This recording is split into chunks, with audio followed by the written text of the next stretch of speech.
I just tell the truth, and telling the truth is crazy in a world full of lies.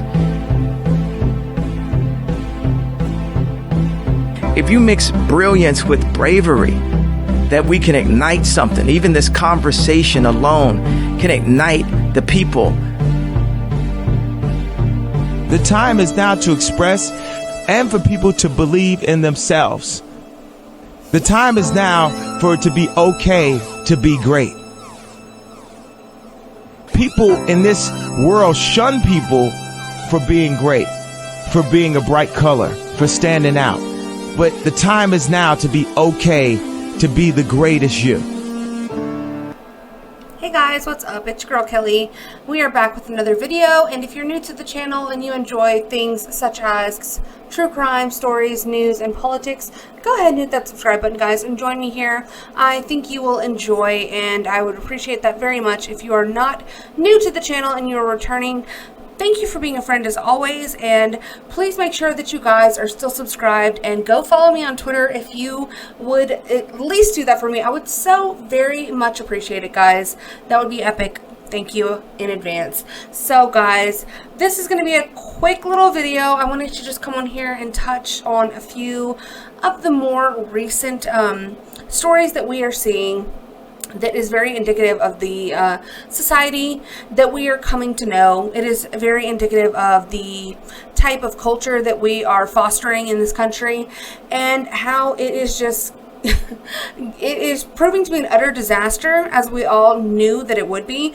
And it's just throwing out warning signs that I hope everyone is starting to pick up, and I really hope that we can eventually quelch down and maybe turn this thing back around and into the direction of, you know, some semblance of law and order, some semblance of sanity within our streets. But who knows, guys? We're going to touch on a few topics that really kind of caught my attention in these recent weeks, and we're going to talk about them, guys. So let's get into the first one. As you guys can see from the thumbnail, let's talk about what was going on in Chicago, because this was a big news story about a couple weeks ago.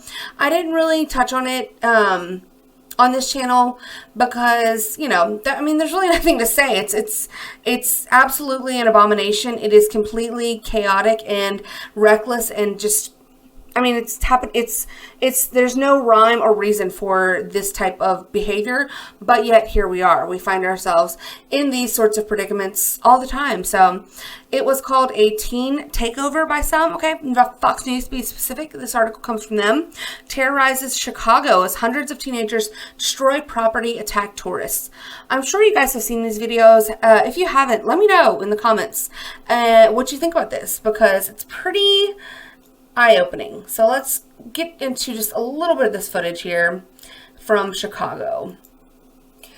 Okay, so apparently this video has absolutely no sound. Cool video, Fox News. So as you guys can see from the screen here, it just looks like Gotham City in the middle of Chicago, and this is supposedly the nice part of Chicago from what I'm being told. You know, this is the part where you can supposedly be safe. I didn't realize that that was still a thing in Chicago, but, you know, I know it is one of the more, you know, beautiful cities in America, if not for all of its problems. Obviously, you can't go to some neighborhoods in Chicago, like ever. Like, I know you can't go to the South Side, but look at these white people having to be accompanied by police, okay? These white women look terrified. You know, these Beckys, these Karens, they are shivering in their boots. So it's just utter chaos, guys. There's smashed up windows, teens rampaging throughout the streets. They are smoking the weed, guys. I'm sure they're doing the marijuanas. I'm positive of it. So a lot of bad going on in Chicago.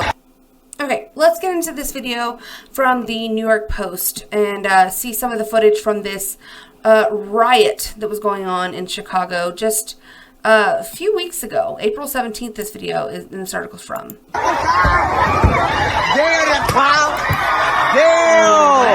For what purpose?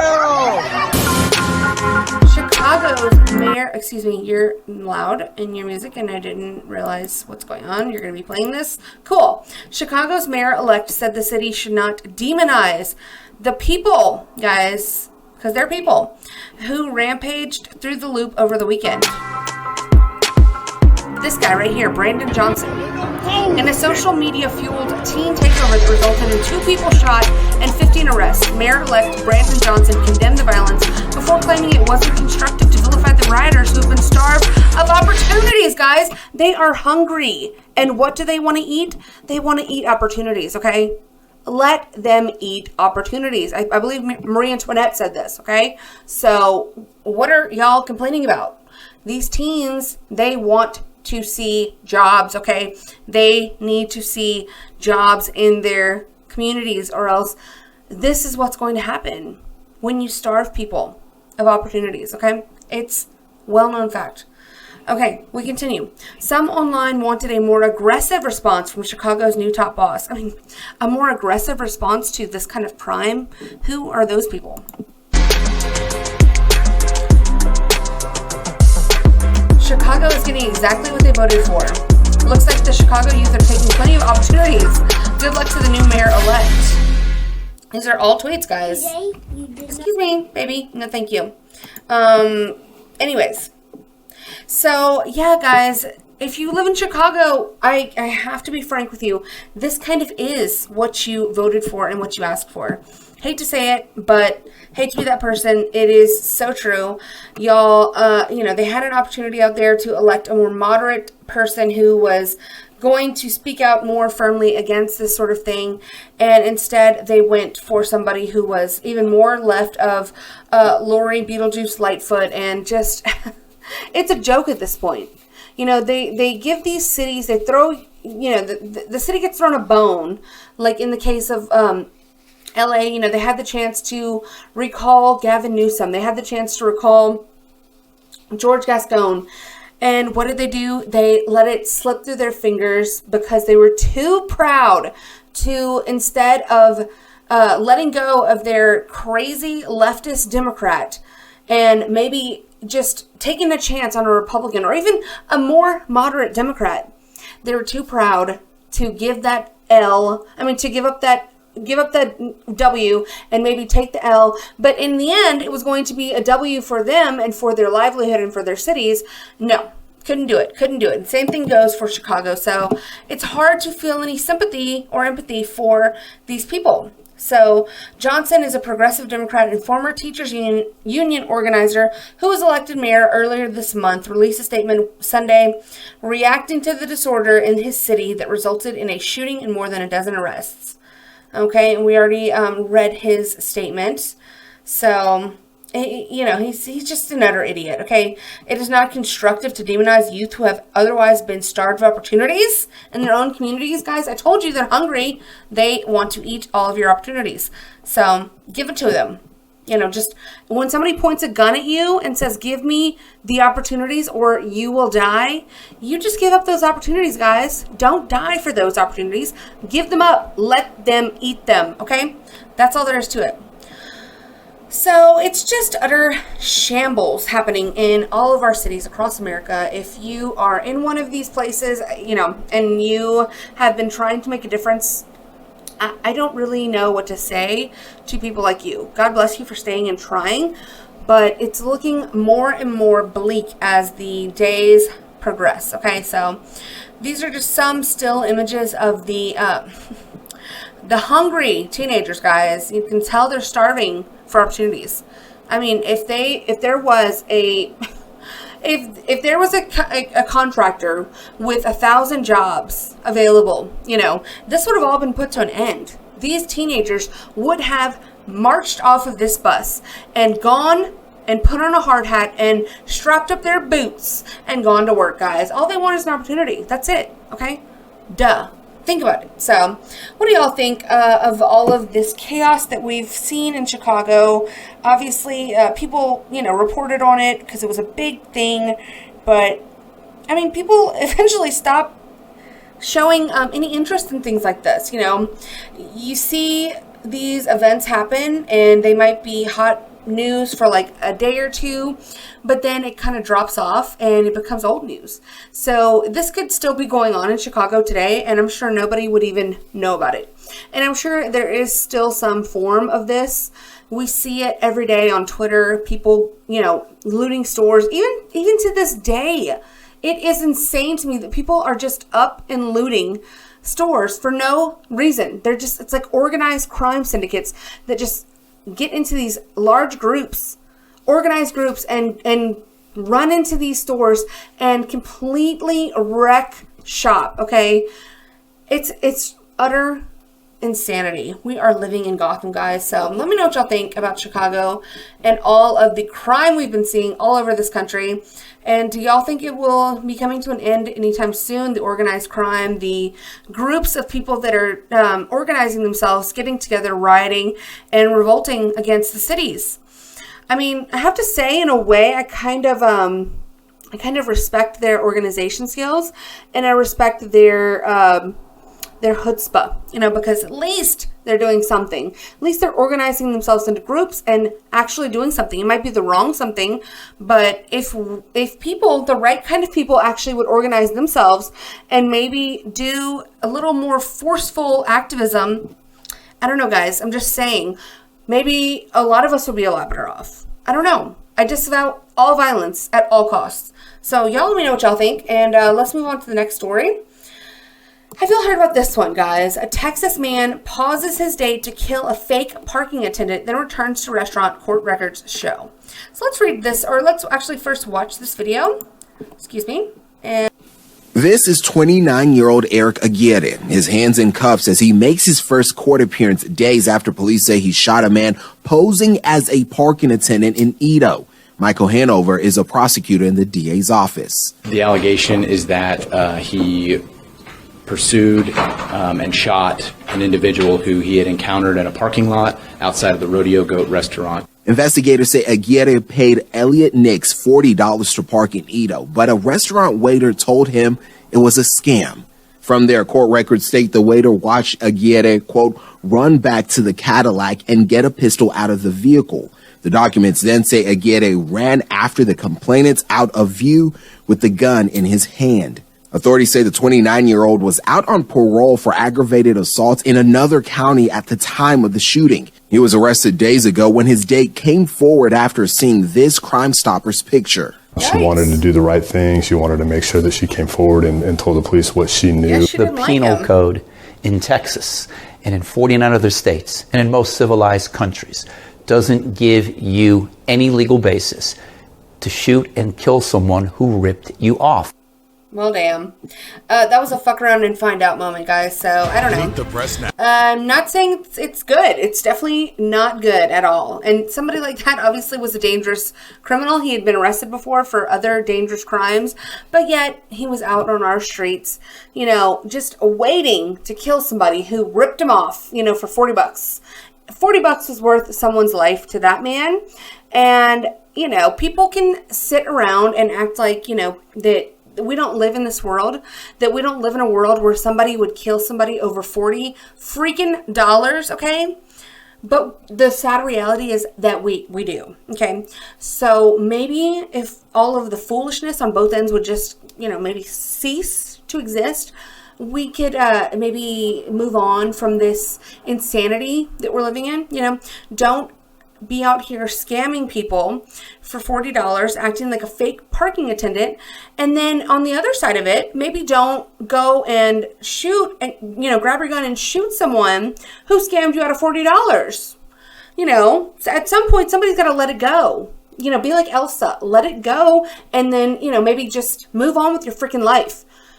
Either take the L for the $40 loss, call the police, or you could be the guy and maybe not do the $40 scam. Go get a freaking job.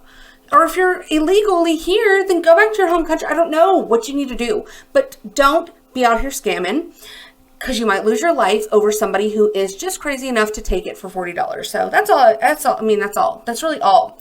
So this man who basically killed somebody for $40 is now facing murder charges. And he killed a 46-year-old Elliot Nix. His bond set at $200,000. So, yeah, now he's facing this charge. This woman, this date of his, she did not have a good time. She said, listen, I didn't like you. You know, I swiped left on the date, and so now I'm turning you in, and goodbye and sayonara. So that's what happened, guys. This is where we're at. So he was from Corpus Christi. He's about 200 miles southwest of Houston, and he was arrested earlier this week. So he's still in jail, probably not getting out. You know, just bad things. So what is this? I'm sorry, what's this quote? The problem is that guns are just so widely available, and there's a lot of misinterpretation on when you can use deadly force. You have a lot of guns and not very much knowledge. No, I don't think, no, I don't think so. I don't think that's the problem. Sheener? No, you're wrong.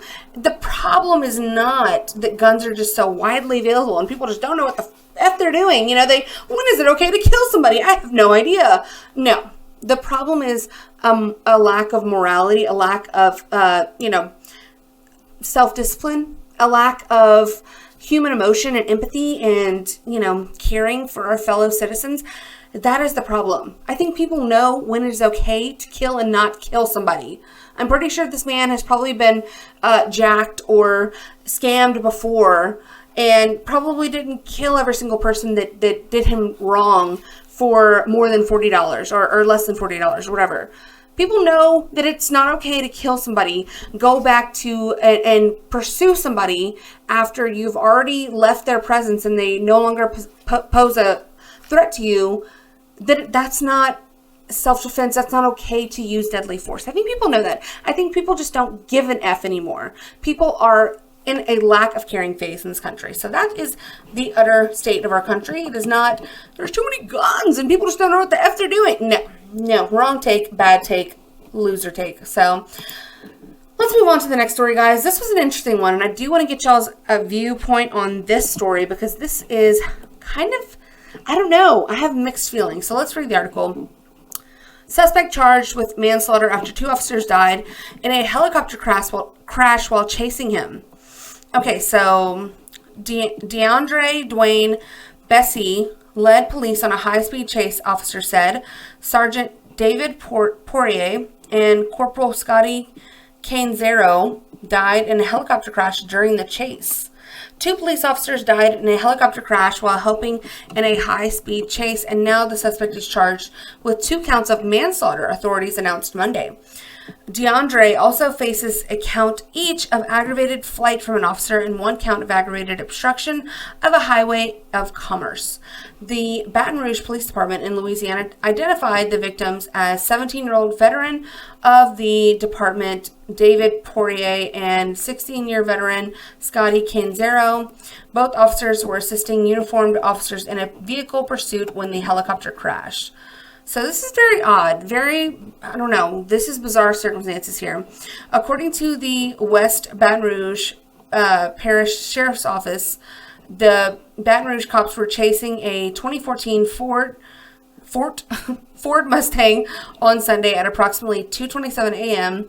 when the vehicle crossed into the parish on Interstate 10.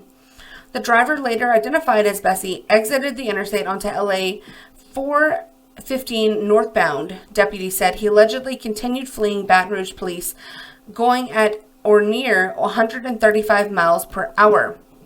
My God. Cops ended the pursuit at approximately 2:35 near the intersection of US 190 at Bouche Road.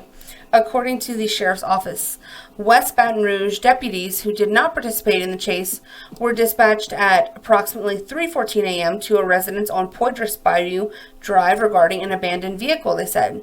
Authorities later determined it was that same Ford Mustang from the chase. The driver, DeAndre, contacted the property owner and asked if he could get a ride to a nearby gas station because his car ran out of gas. Deputies wrote, after getting dropped, so the person dropped him off, after getting dropped off by the property owner. What a kind Samaritan. I mean, what a good guy. What an upstanding guy. Bessie phoned a friend in Baton Rouge who picked him up and brought him to his residence in Baton Rouge. Then at approximately 10:48 a.m., one of the officer's family members called deputies to ask them to respond to a rural area where investigators found the crashed police helicopter. This was in the Port Allen area, officer said. Unfortunately, both officers sustained fatal injuries. Soon after discovering the crash, BRPD was notified as well as Baton Rouge Metro Airport Traffic Control. So the U.S. Marshals ended up arresting Bessie and booked him into the West Baton Rouge Parish Detention Center. Authorities said Monday that police will also book him into the East Baton Rouge Parish Prison for aggravated flight and hit and run. So interesting turn of events here, guys. Is there a video to go along with this? I have another article I want to get into here. So, because I find this to be a little bit, I don't know. Let's see. So the NTSB released new primary report on helicopter crash that killed Baton Rouge officers. Let's watch this. Investigation into the Port Allen helicopter crash that claimed the lives of 2 Baton Rouge police officers. The NTSB says the helicopter made a series of turns and altitude changes before the crash. That's in a newly released preliminary report.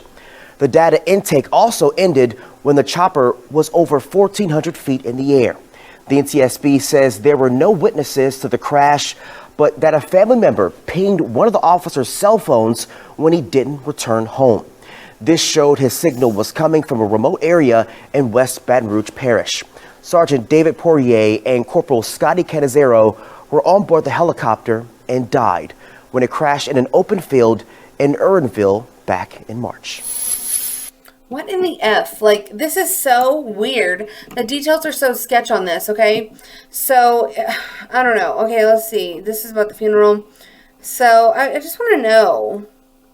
Okay, after the helicopter was called off, the report says it made a series of turns and altitude changes before crashing. Excuse me. Well, Daryl, The report also states that a family member, blah, blah, blah. So,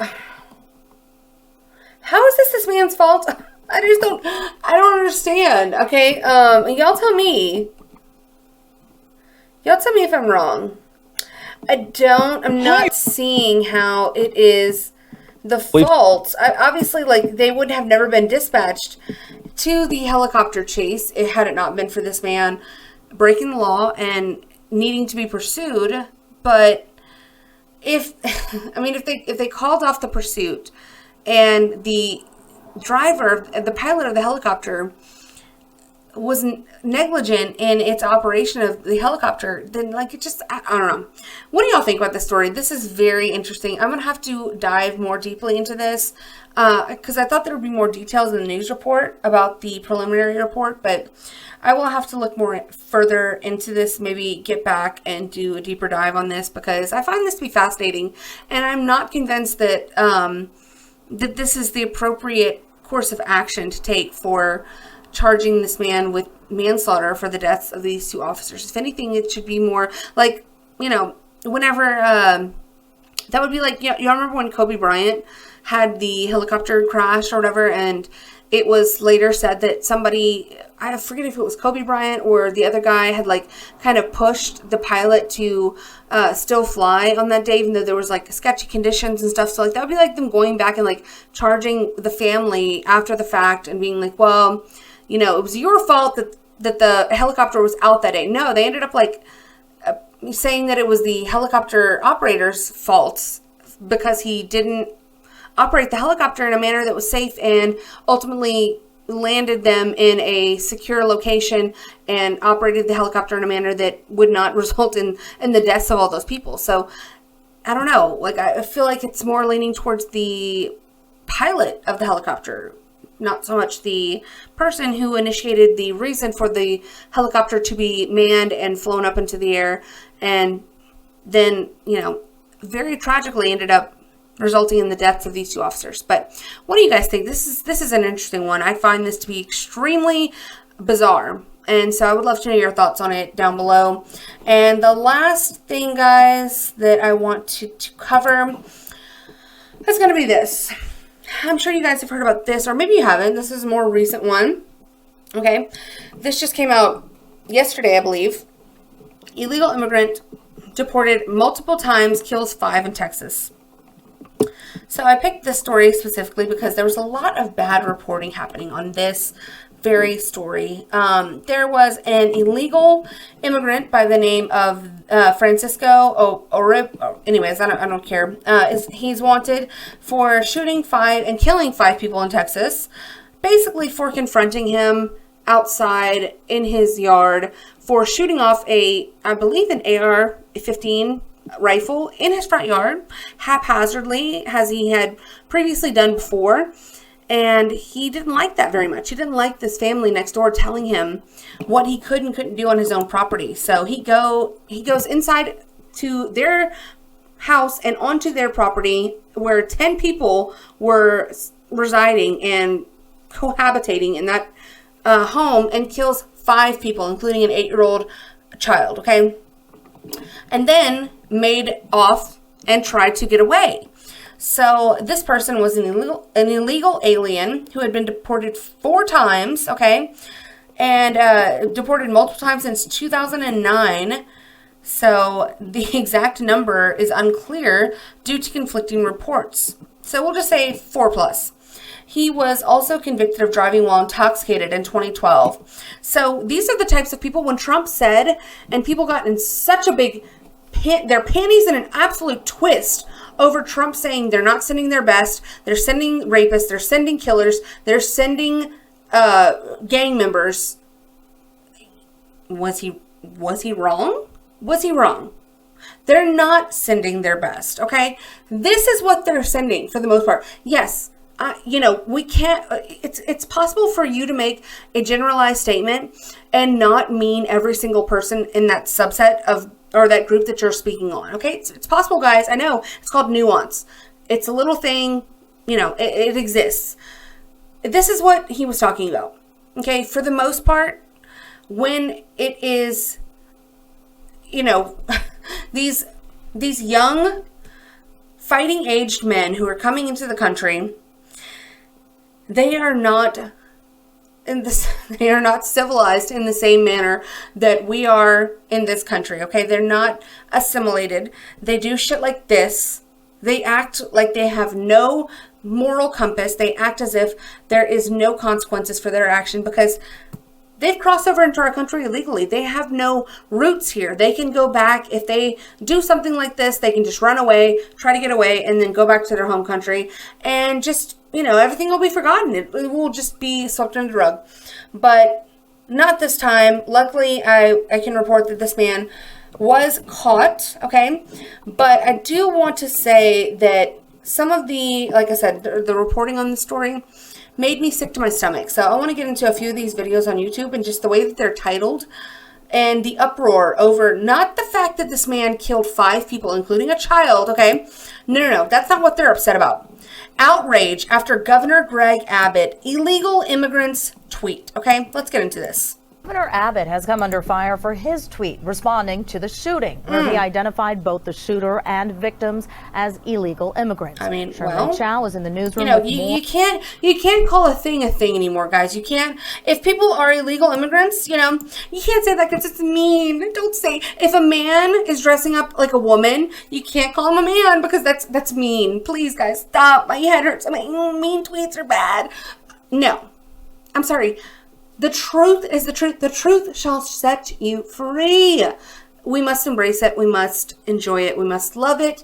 And if we don't, we're going to end up with lunacy like this headline here or this title of this video. More outraged over a tweet calling truth to a fact instead of the 5 lives that were lost because of said illegal immigration. Had we not had it in this country, had we had a better grip on it in this country, this would have never happened on our land, on our soil. And that is the real tragedy in all of this. Or on the backlash, Sherman. Yeah, I tell you what, and complicating things, it now appears as if one of those killed was a legal permanent resident. Who cares? Critical outrage that the governor brought up immigration status at all in this case. Now, this is the original tweet from Abby. Who cares if one of the persons killed was fucking Santa Claus? Who gives a shit? It doesn't matter. Why does that? His Governor Abbott's language was mean. It hurt my feelings. You know what? Grow a pair. Get over it. I don't care. I don't. I just don't. Yesterday, offering a $50,000 reward for capturing the gunman, writing that the fugitive is in the country illegally and killed 5 illegal immigrants in Cleveland. Now, he goes on to say that their hearts go out to the families of the loved ones in this senseless act. But immigrant activist groups immediately responding, Fiel tweeting that there is no time for political pandering. Let's focus on catching the murderer. Shame on you, Governor. Lulac responding with this statement. Statement saying that the choice of words is both offensive and dehumanizing, saying that it perpetuates a harmful and divisive narrative. Their statement there. Now, today, the governor's spokesperson sent a separate note here saying that federal officials had provided information that the victims were in the country illegally, and we have since learned one may have been in the U.S. legally, and regretting if the information was incorrect and detracted from the more important goal of finding the criminal. Now, fellow Republicans have largely been quiet about the governor's choice of words, focusing instead on the immigration status. Because we don't give a fuck. What is wrong with you people? This is news. This is reporting. Is this the state of the world, guys, where we are reporting on the governor's language instead of the crime committed by a mass murderer, illegal immigrant? What is this world? What is this version of the Matrix that I'm in? I've crossed over into a very bad level of this simulation. I don't like it here. Of the suspect, friends saying that Francisco Oropesa has been deported 4 times previously. Wow. Guys, back to you. Did she just say the word deported? Did she just use bad and mean language about the murderer? I don't like that she said he was deported. That's divisive. I don't think this is what, that there's a serious. There was a okay, sir. This is the kind of shit that I'm talking about, guys. This is absolutely pisses me off, because if people don't learn to toughen up and thicken their skin up, you know, grow a set of balls. I don't care if you're a lady or what. Just do something with yourself to make you more susceptible to language that might offend you, that might make you cringe a little. Get the F over it. Do you realize what kind of world we're living in? Do you realize what we are up against in this country? Like, it blows my mind. It blows my mind. Here's another one, guys. Few firm leads. Police widened their search for the suspected gunman, scouring a rural county near Houston after a possible sighting. 38-year-old Francisco Oropesa is considered armed and dangerous. There's always a danger when you've got a guy that's just shot 5 people in the head, execution style. That's an Those understatement. 5 victims were the suspect's neighbors, Look at that house. killed Friday night after they asked Oropesa to stop firing a gun in his yard because it... This doesn't even look like that rural of an area. What were you doing shooting a freaking gun out in your front yard anyways? And look at the state of these houses. I mean, who wants to be living like this? Who wants to be living next to this? This is a problem. Overall, like, this is a huge, huge problem that nobody wants to address. And it makes me freaking crazy. It was disturbing their sleeping baby. Instead, he allegedly walked next door and opened fire. Sunday, the small community of Cleveland, Texas, held a vigil for the youngest victim, a boy killed alongside his mother. I don't have words to describe what happened, said the boy's father, Wilson Garcia, who had originally asked the gunman to stop shooting. Tragedy has been compounded by politics. The suspect is a Mexican national who had reportedly been deported from the U.S. at least 4 previous times, while Texas Governor Greg Abbott tweeted that the victims were all illegal immigrants, though their status was unclear. My heart is with this 8-year-old little boy. I don't care if he was here legally. Oh, wow. Aren't you a good person? Look.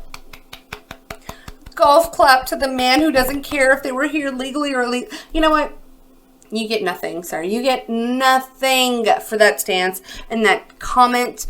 I'm sure Governor Abbott doesn't care either if they were here legally or illegally. He was merely stating a fact. And facts As to quote the Jew, Ben Shapiro, facts don't care about your feelings, okay? They don't. So people just need to really get over it and just really come to terms with the fact that some words might hurt their precious little feelings, and just, you know, try to move on with your life. Because it's not to say that Governor Abbott, maybe he was more privy. People are saying, well, it's not clear what their status was. And you don't think the governor is a little bit more privy to maybe what their status was than you people in the media who are just wringing your hands over a tweet as opposed to the murder of 5 innocent people? What about that? What about that, guys? Can we get our heads together and out of our asses? I don't care if he was here illegally. Police have issued an $80,000 reward for the arrest of Oropeza. They believe he may have called a friend for help in escaping. Wow. As the search for the suspect continues, so does the search for answers. Jackson Prosco, Global News. So just great. Just great, guys. We're more upset about a tweet. You know, this is very reminiscent of Trump, you know, but one person... Excuse Greg Capers, moi. County Sheriff's Office. Yeah. With great news. The suspect. Okay, they caught him. Yeah, great. Perfect. Awesome. You can go cry into your cereal now, sir. So one good thing, you know, I'll give it to Biden, but this isn't really, it's really not. Like, I'll give it to you and then I'm taking it right back because you are the cause of this. But I will report that Biden is sending 1,500 troops to the southern border as Title 42 ends, but not to secure the border. So what is he sending those silly little troops down there for? Let's see what loser Lloyd Austin says. Hey, Bill, good morning. And that development is very significant. It's all hands on deck here at the border. But it's worth pointing out that what's under consideration at the Pentagon, as broken, that news broken by our colleague Jennifer Griffin, is that these active duty troops, 1,500 or so, would be under a transport or administrative non-law enforcement role. That would be different than how Governor Greg Abbott is using the Texas National Guard and Air Guard under Operation Lone Star. Those National Guard troops are actually on the border. These troops under this active duty plan from the Pentagon would be administrative or transport only to free up Border Patrol agents. Well, you know, I guess it's kind of perfect because there are a lot of women now in our military, and our military has gone wokeified. So we have an excessive amount of women who have joined the military, unfortunately. So yeah, send them to the border to do some paperwork. That's right. That's where they belong. Administrative work. Send them to file paperwork. Send them to, you know, allow more of these murderers into our country. Great. Love it. Thanks, Biden. Thank you so much. But no, thank you. You are a piece of poo, and, you know, we hate you. We really do. Look at this. Look at this shit coming to a neighborhood near you. Okay? I don't even know what this is. Clothing? Trash? Like what? Okay. Yeah. Coming to a neighborhood near you, guys. This is great. This is what you have to look forward to. Okay? The third world coming to you. And possibly to kill you. I don't know. We'll see. So, guys, what do y'all think about all of this? All of this utter madness. It truly is. Let me know in the comments down below. And go ahead and like the video if you guys liked it. I would very much appreciate that. And if you would subscribe to the channel, follow me on Twitter and all of the like, that would be amazing. And I would very much appreciate it. And in the meantime, guys, I will, you know, I'll see you later, okay? Bye. I just tell the truth, and telling the truth is crazy in a world full of lies. If you mix brilliance with bravery, that we can ignite something. Even this conversation alone can ignite the people. The time is now to express and for people to believe in themselves. The time is now for it to be okay to be great. People in this world shun people for being great, for being a bright color, for standing out. But the time is now to be okay to be the greatest you.